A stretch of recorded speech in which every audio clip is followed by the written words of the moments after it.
And I think that this is one of the, for me, one of the most exciting discoveries on the Westmorland. These are 6 watercolors by the British watercolorist John Robert Cousins, who was the greatest, I think, British watercolorist of the 18th century. And they represent his work during his first visit to Italy. And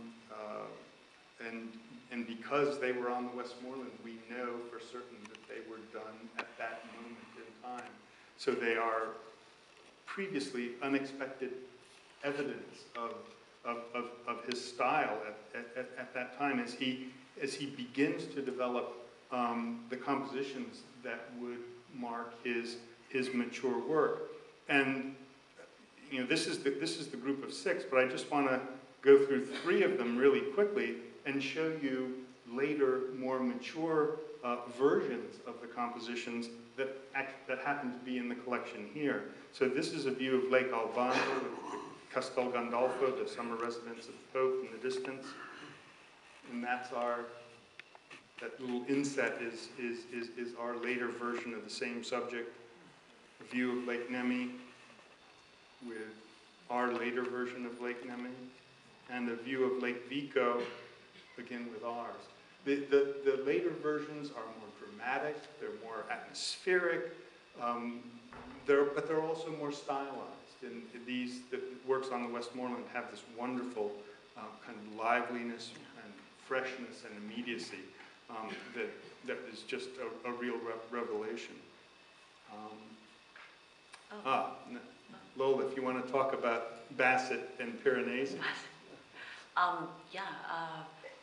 Well, Piranesi was one of the major artists in Rome, and he was an engraver and an architect, but he was also, he was writing theories about Roman art.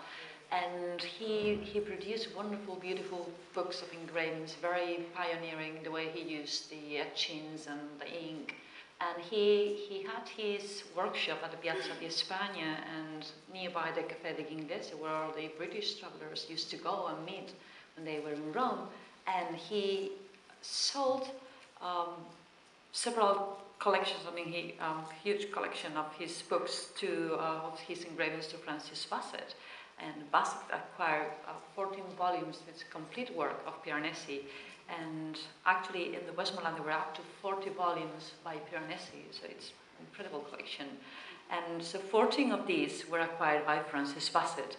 And of course, Piranesi was very grateful for that. And he dedicated him a tripod, one of the engravings you see on the left, and it's dedicated to Signore Francesco Bassett, Cavaliere Inglese.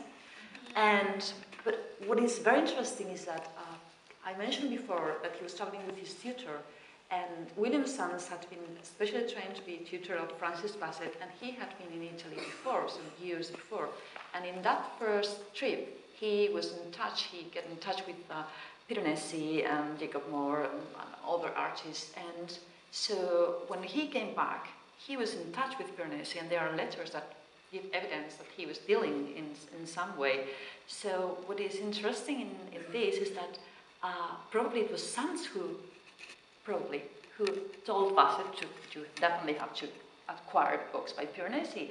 And so Piranesi dedicated him all the views of the same tripod to Signore Guglielmo Sandis, Cavaliere Inglese. And I like these 2 views of the same tripod because it's one of the things that I think that the Westmorland is providing with new information, which is about the role of the tutor. Because we have to think about these people, they were employees, they were working for these young noblemen, but at the same time they have to take care of them and control them, and they had to report everything to their father, and they were controlling the finances, but at the same time they were working for them. They had been there before. They were really the very knowledgeable people because they were teachers at university, and they were the ones who really know about the ruins, about the Romans, about all the classic landscapes, and all the Roman tradition. For them, it was an incredible opportunity to become a tutor because they could go and see by themselves what they spend their lives studying. And of course, in terms of social position, they had access to people of a higher rank that they will not be able to meet, and in a very special circumstances in a trouble. And this is crucial because after that, many of these tutors became famous writers. They had important positions. Some of them became ambassadors. So I like this because it speaks for itself about two different views of the same subject. I like this.